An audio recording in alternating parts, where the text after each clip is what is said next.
So hello everyone. ಈ ವಿಡಿಯೋದಲ್ಲಿ ನಾವು ಭೂಗೋಳಶಾಸ್ತ್ರದ ಅಧ್ಯಾಯ ನಂಬರ್ 10 ಅಂದರೆ ಭಾರತ ಭೌಗೋಳಿಕ ಸ್ಥಾನ ಇದ್ರ ಬಗ್ಗೆ ಓದ್ತಾ ಇದ್ದೀವಿ. ಪ್ರಾಚೀನ ಕಾಲದಿಂದಲೂ ನಮ್ಮ ದೇಶದಲ್ಲಿ ವಿವಿಧತೆಯಲ್ಲಿ ಏಕತೆಯನ್ನು ಕಾಣಬಹುದು. ಈ ವೈವಿಧ್ಯತೆಯು ನಮ್ಮ ದೇಶಕ್ಕೆ ಬೇರೆ ಯಾವ ದೇಶದಲ್ಲಿಯೂ ಇರದಂತಹ ಶ್ರೀಮಂತಿಕೆಯನ್ನು ತಂದುಕೊಟ್ಟಿದೆ. ಓಕೆ, ಸೊ ಇಲ್ಲಿಯ ವಿವಿಧ ರೀತಿಯ ಮೇಲ್ಮೈ ಲಕ್ಷಣಗಳಿರ್ಬೋದು, ವಾಯುಗುಣ ಇರ್ಬೋದು, ಸ್ವಾಭಾವಿಕ ಸಸ್ಯವರ್ಗ ಇರ್ಬೋದು, ಹಾಗೆಯೇ ಜನರಲ್ಲಿರುವ ಡಿಫ್ರೆಂಟ್ ವೈವಿಧ್ಯತೆಗಳಿರ್ಬೋದು. ಸೊ ಇದನ್ನೆಲ್ಲ ಗಮನಿಸಿದಾಗ ಭಾರತವನ್ನು ಒಂದು ಉಪಖಂಡ ಅಂತ ಕರೀತಾರೆ. ಸೊ ಸೊ ಯಾಕೆ ಕರೀತಾರೆ ಅಂದರೆ ಇಲ್ಲೇ ರೀಸನ್ ಮತ್ತೊಂದು ಸತಿ ಹೇಳ್ತೀನಿ. ಮೇಲ್ಮೈ ಲಕ್ಷಣಗಳು ತುಂಬ ರೀತಿ ಇದೆ ಅಲ್ಲ. ಒಂದು ಕಡೆ ಚಳಿ ಇದ್ದರೆ ಇನ್ನೊಂದು ಕಡೆ ಬಿಸಿ ಇರುತ್ತೆ, ಒಂದು ಕಡೆ ಮಳೆ ಬಂದರೆ ಇನ್ನೊಂದು ಕಡೆ ಸೆಕೆ ಇರುತ್ತೆ. ಸೊ ಒಂದು ಕಡೆ ಮರುಭೂಮಿ ಆಗಿದ್ದರೆ ಇನ್ನೊಂದು ಕಡೆ ಹಿಮಪಾತ ಆಗ್ತಿರುತ್ತೆ. ಓಕೆ, ಸೊ ಈ ರೀತಿ ತುಂಬ ರೀತಿಯ ಮೇಲ್ಮೈ ಲಕ್ಷಣಗಳು ನಮ್ಮ ಭಾರತದಲ್ಲಿದೆ. ಸೊ ಹಾಗೆಯೇ ವಾಯುಗುಣ ಸಹ ಇದೇ ರೀತಿ ತುಂಬ ಇದೆ. ಸೊ ಸ್ವಾಭಾವಿಕ ಸಸ್ಯವರ್ಗ ಇರ್ಬೋದು, ಹಾಗೆ ಜನರಲ್ಲಿ ವೈವಿಧ್ಯತೆಯೂ ತುಂಬ ಇದೆ. ತುಂಬ ಕ್ಯಾಸ್ಟ್ ಜನ ಇದ್ದಾರೆ, ತುಂಬ ಧರ್ಮದ ಜನ ಇದ್ದಾರೆ. ಸೊ ಇದನ್ನೆಲ್ಲ ಗಮನಿಸಿದಾಗ ನಾವು ಇದನ್ನು ಒಂದು ಉಪಖಂಡ ಅಥವಾ ಸಬ್ ಕಾಂಟಿನೆಂಟ್ ಅಂತ ಕರೀಬೋದು. ಪ್ರಪಂಚದಲ್ಲಿ ಭಾರತದ ಸ್ಥಾನ. ಸೊ ಭಾರತ ಇಲ್ಲೇ ಮ್ಯಾಪಲ್ಲಿ ನೋಡ್ಬೋದು. ಏಷ್ಯಾದಲ್ಲಿ ಬರುತ್ತೆ, ಏಷ್ಯಾದ ದಕ್ಷಿಣ ಭಾಗದಲ್ಲಿ ಬರುತ್ತೆ. ಸೊ ಇದೊಂದು ಪರ್ಯಾಯ ದ್ವೀಪ ಅಂತ ಕರಿತೀವಿ. ಸೊ ಪರ್ಯಾಯ ದ್ವೀಪ ಅಂತ ಯಾಕೆ ಕರಿತೀವಿ ಅಂದರೆ 3 ಕಡೆಯಿಂದ ನಮಗೆ ನೀರಿದೆ, ಬಟ್ ಒಂದು ಕಡೆ ಮಾತ್ರ ಭೂಮಿ ಇದೆ. ಸೊ ಆ ಥರ ಇದ್ದರೆ ನಾವು ಪರ್ಯಾಯ ದ್ವೀಪ ಅಂತ ಕರಿತೀವಿ. ಓಕೆ, ಸೊ ಇದು ಮಧ್ಯ ಲೈನು. ಸೊ ಇಲ್ಲಿಂದ ಮೇಲ್ಗಡೆ ಇರೋದೆಲ್ಲ ಉತ್ತರಾರ್ಧ, ಕೆಳಗಡೆ ಇರೋದು ದಕ್ಷಿಣಾರ್ಧ. ಸೊ ಇದು ಉತ್ತರಾರ್ಧದಲ್ಲಿ ಬರುತ್ತೆ. ಸೊ ಹಾಗೆಯೇ ಅದೇ ರೀತಿ ಪೂರ್ವ ಮತ್ತು ಪಶ್ಚಿಮ ಅಂತಲೂ ನಾವು ಭೂಮಿನ ಡಿವೈಡ್ ಮಾಡಿದರೆ ಇದು ಪೂರ್ವದ ಕಡೆ ಬರುತ್ತೆ. ಓಕೆ, ಸೊ ಫುಲ್ ಹೇಳಬೇಕು ಅಂದರೆ ಭಾರತ ಏನಿದೆಯಲ್ಲ, ಇದು ಏಷ್ಯಾದಲ್ಲಿ ದಕ್ಷಿಣ ಪಾಠದಲ್ಲಿ ಬರುತ್ತೆ, ಹಾಗೆಯೇ ಉತ್ತರಾರ್ಧ ಗೋಳ ಹಾಗೆಯೇ ಪೂರ್ವಾರ್ಧ ಗೋಳದಲ್ಲಿ ಬರುತ್ತೆ. ಓಕೆ, ಭಾರತವು ಏಷ್ಯಾ ಖಂಡದ ದಕ್ಷಿಣ ಭಾಗದಲ್ಲಿರುವ ಒಂದು ಪರ್ಯಾಯ ದ್ವೀಪ. ಸೊ ಇದನ್ನು ಇಂಡಿಯಾ ಅಥವಾ ಹಿಂದೂಸ್ತಾನ ಅಂತ ಕರಿತೀವಿ. ಸೊ ಇಂಡಿಯಾ ಅಂತ ಯಾಕೆ ಬಂತು ಅಂದರೆ ಸಿಂಧೂ ನದಿಯಿಂದ ಬಂದಿದೆ. ಸೊ ಹಾಗೆಯೇ ಭಾರತ ಅಂತ ಹೆಸರು ಭರತ ಅಂತ ಒಬ್ಬರು ಚಕ್ರವರ್ತಿ ಆಳ್ತಾ ಇದ್ರು, ಸೊ ಅವರಿಂದ ಬಂದಿದೆ. ಸೊ ಭಾರತವು ಭೌಗೋಳಿಕವಾಗಿ ಉತ್ತರಾರ್ಧಗೋಳ ಹಾಗೂ ಪೂರ್ವಾರ್ಧಗೋಳದ ನಡುವೆ ಇದೆ. ಇದು ಉತ್ತರದಲ್ಲಿ ಅಗಲವಾಗಿದ್ದು ದಕ್ಷಿಣದ ಕಡೆ ಕಿರಿದಾಗಿ ತ್ರಿಕೋನಾಕೃತಿಯಲ್ಲಿ ಹಿಂದೂ ಮಹಾಸಾಗರದಲ್ಲಿ ಚಾಚಿಕೊಂಡಿದೆ. ಸೊ ನಿಮಗೆಲ್ಲರೂ ಗೊತ್ತಿರೋ ಹಾಗೆಯೇ ಉತ್ತರದಲ್ಲಿ ಅಗಲವಾಗಿದೆ, ಸೊ ದಕ್ಷಿಣದಲ್ಲಿ ತ್ರಿಕೋನಾಕೃತಿಯಲ್ಲಿ ಅಂದರೆ ಫುಲ್ ಚಾಚಿಕೊಂಡಿದೆ. ಓಕೆ, ಸೊ ನೆಕ್ಸ್ಟ್ ಗಾತ್ರ ಅಥವಾ ಸೈಜು. ಸೊ ಸೈಜಿಗೆ ಬಂದರೆ ಭಾರತವು ಒಟ್ಟು 32,87,263 ಅಥವಾ 32.87 ಲಕ್ಷ ಚದುರ ಕಿಲೋಮೀಟರ್ಗಳಷ್ಟು ವಿಸ್ತೀರ್ಣ ಹೊಂದಿದೆ. ಸೊ ವಿಸ್ತೀರ್ಣದ ದೃಷ್ಟಿಯಿಂದ ನೋಡಿದಾಗ ನಮ್ಮದು ಪ್ರಪಂಚದ 7ನೇ ದೊಡ್ಡ ರಾಷ್ಟ್ರ. Okay, 7th largest country in terms of size. So ಹಾಗೆಯೇ ವಿಸ್ತೀರ್ಣದ 2.4% ಒಳಗೊಂಡಿದೆ. ಇಡೀ ಪ್ರಪಂಚದ ಭೂಭಾಗ ಅಂತ ತಗೊಂಡ್ರೆ ಅಂದರೆ ಸಮುದ್ರ ಅಂದ್ಬಿಟ್ಟು ನಾವು ಅದರದ್ದು 2.4% ಅಷ್ಟಿದ್ದೀವಂತೆ. ಸೊ ಇದಕ್ಕಾಗಿ ಅಡ್ಮಿನಿಸ್ಟ್ರೇಟಿವ್ ಪರ್ಪಸ್ಸಿಗಾಗಿ ನಾವು 28 ರಾಜ್ಯ ಹಾಗೆ 8 ಕ್ಯಾಪಿಟಲ್ ಇಂಥ ಯೂನಿಯನ್ ಟೆರಿಟೋರಿ ಅಥವಾ ಕೇಂದ್ರಾಡಳಿತ ಪ್ರದೇಶಗಳನ್ನಾಗಿ ಡಿವೈಡ್ ಮಾಡಿದ್ದೀವಿ. ಸೊ ಇದರಲ್ಲಿ ದೆಹಲಿಯನ್ನು ರಾಷ್ಟ್ರೀಯ ರಾಜಧಾನಿ ಪ್ರದೇಶ, ನಾರ್ಮಲಾಗಿ ರಾಜಧಾನಿ ಅಂತಲೇ ಕರೀತಾರೆ. ಸೊ 2011ರ ಜನಗಣತಿಯ ಪ್ರಕಾರ ಟೋಟಲ್ 121 ಕೋಟಿ ಜನಸಂಖ್ಯೆ ನಮ್ಮಲ್ಲಿದೆ. ಸೊ ಬಟ್ ಅವಾಗಾಯಿತು, ಇವಾಗ ನಾವು ಚೈನನ್ನು ಮೀರಿಸಿ ನಂಬರ್ 1 ಸ್ಥಾನದಲ್ಲಿ ಇದ್ದೀವಿ. ಸೊ ಅವಾಗಿನ ಮಟ್ಟಿಗೆ ಒಟ್ಟು ಜನಸಂಖ್ಯೆದ 17.5% ನಮ್ಮದು ಇಂಡಿಯಾ ಜನನೇ ಇದ್ದರು.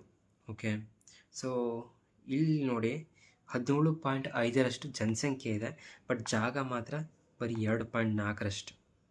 ಓಕೆ, ಸೊ ಇಲ್ಲಿ ಸ್ವಲ್ಪ ರಾಜ್ಯಗಳನ್ನ ಕೊಟ್ಟಿದ್ದಾರೆ. ಸೊ ಹಾಗೆಯೇ ಅದರದ್ದು ರಾಜಧಾನಿಗಳು.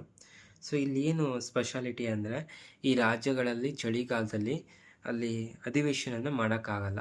ಓಕೆ, ಕೆಲವೊಂದೊಂದು ರಾಜಧಾನಿಗಳಲ್ಲಿ ಯಾಕೆಂದರೆ ಅಲ್ಲಿ ತುಂಬ ಚಳಿ ಇರುತ್ತೆ. ಸೊ ಅದಕ್ಕೆ ಅಲ್ಲಿ ಬೇಸಿಗೆ ರಾಜಧಾನಿ ಒಂದು, ಚಳಿಗಾಲದ ರಾಜಧಾನಿ ಒಂದು, ಈ ರೀತಿ ಡಿವೈಡ್ ಮಾಡ್ಕೊಂಡು ಇರ್ತಾರೆ.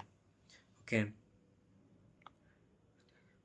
ಸೊ ನೆಕ್ಸ್ಟ್ ಭಾರತದ ಸ್ಥಾನ. ಸೊ ಭೌಗೋಳಿಕವಾಗಿ ನೋಡಿದರೆ ಭಾರತ ಉತ್ತರಾರ್ಧಗೋಳ ಮತ್ತು ಪೂರ್ವಾರ್ಧಗೋಳದ ಮಧ್ಯೆ ನೆಲೆಸಿದೆ. ಸೊ ಇದು ದಕ್ಷಿಣದಲ್ಲಿ ಏಷ್ಯಾದ ಒಂದು ಪ್ರಮುಖ ಪರ್ಯಾಯ ದ್ವೀಪ.